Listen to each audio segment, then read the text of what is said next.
you know, we were a couple of kids growing up on a dairy farm, and when had a younger brother, about 2 years younger than I was, brother Jack, and we it was in World War II, and labor was very scarce because everybody was either in the war or else they were making, working the war plants. Connecticut, a lot of people left Vermont, went to Connecticut to work down there and stuff like that. So here we were, and as time went on, a lot of things got rationed, and one of them was sugar. And we weren't, at that time, actually making syrup here. There was a sugar woods that had been cut off in 1893 because they needed a brand new barn down here, and they wanted to swap the maple lumber to get spruce lumber to build the barn with. So my grandfather was a young person at that time, and his father did the deal, I guess, and Grant always regretted they cut the maples off. He never liked it, but he didn't have any say in the matter. So from 1893 on, he never let anybody cut a maple tree. So by the time we got into the 1940s, we had a pretty good young maple grove growing up again that Grant had kind of saved over there. And then as the sugar ration got real tight in the middle of World War II, my father decided that we just needed some syrup for the house, and they had some old pans upstairs. There was an old arch over there that had been buried in the leaves for 50 years. They dug the thing out.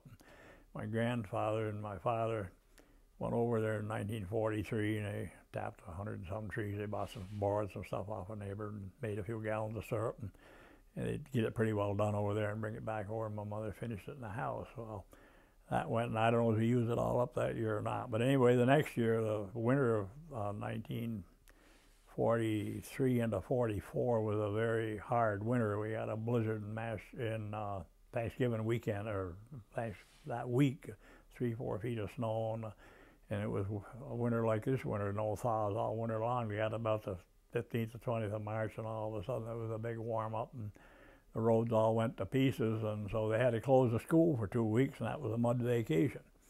And they couldn't get anywhere anyway. So we teased Dad and said, we'd let you go over and try tapping a few trees over there. And Dad says, we got all we can do right here. And he didn't want us to do it.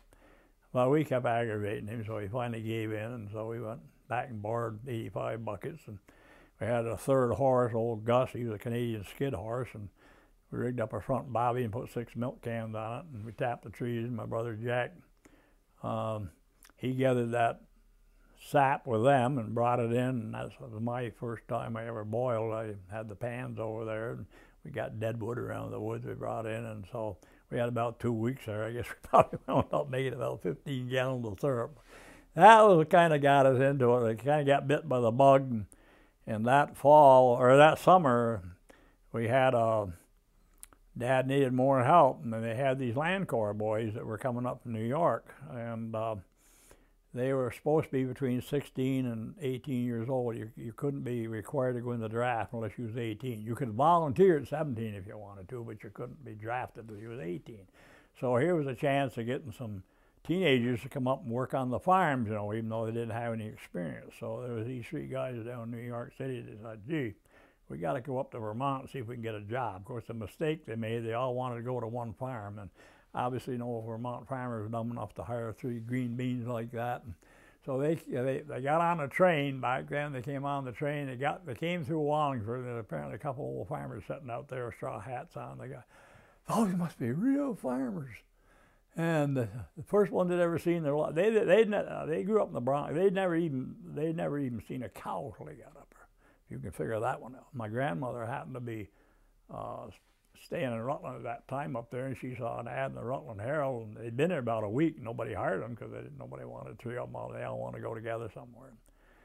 She told my father, she said, you better come up and talk to them. So we did, and we talked with them. There was one guy we liked pretty good, and he was an Italian boy, and Dad says, well, he says, I don't know, eeny, meeny, miny, mo, but he says, if you want to come work with us, well, I'll hire you. And so we did hire him.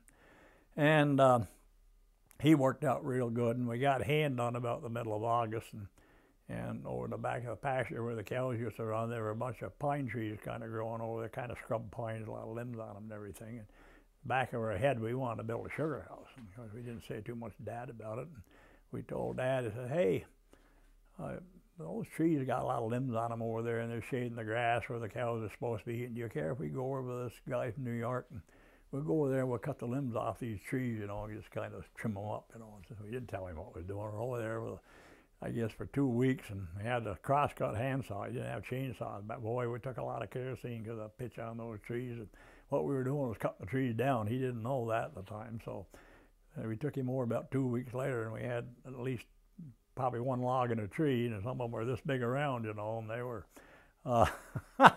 they were told Dad, well, we'd like to get these sawed out if we could so we can build a sugar house. And it happened back then, you used to have portable sawmills moving around the country, and right up the road a mile and a half, there was a portable sawmill. So we convinced Dad to get them loaded on the hay wagon, take them up there, get them sawed, and all that fall, we started building our first sugar house over in the woods. And for Christmas, Dad made us a sign out of an old piece of galvanized 8-inch stovepipe, I think it was, and he cut it in two and rolled it out flat, painted on it, Clark Brothers Sugar Company. That's how we got started. The next year we were supposed to have an evaporator in there, but we never got that, so we borrowed a front pan off somebody, put a stone ice in there.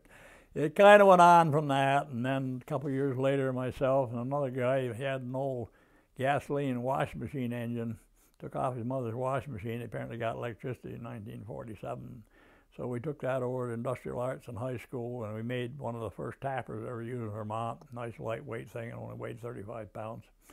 And so we started using a power tapper and began to expand things and whatever. And we had it out at the sugar house, I don't know how many times. Finally got big enough so we could even put a team of horses under cover over there if we needed to. And rigged up batteries. There was no electricity there. I even built a half-mile telephone line from here over at the sugar house so we could talk back and forth on the telephone. The cell phones weren't working back then, apparently, and so on. So we kind of kept going with that. And then, of course, the big sugar house downside the road I built about 10 years later in 1957. So that's kind of where we got started.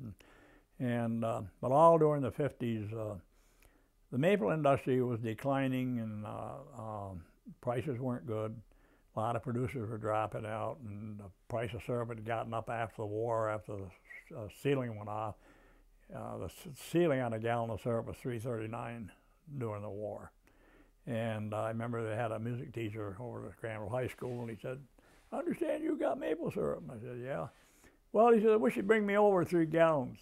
And so I brought him over 3 gallons, and I charged him $3.50 a gallon for it.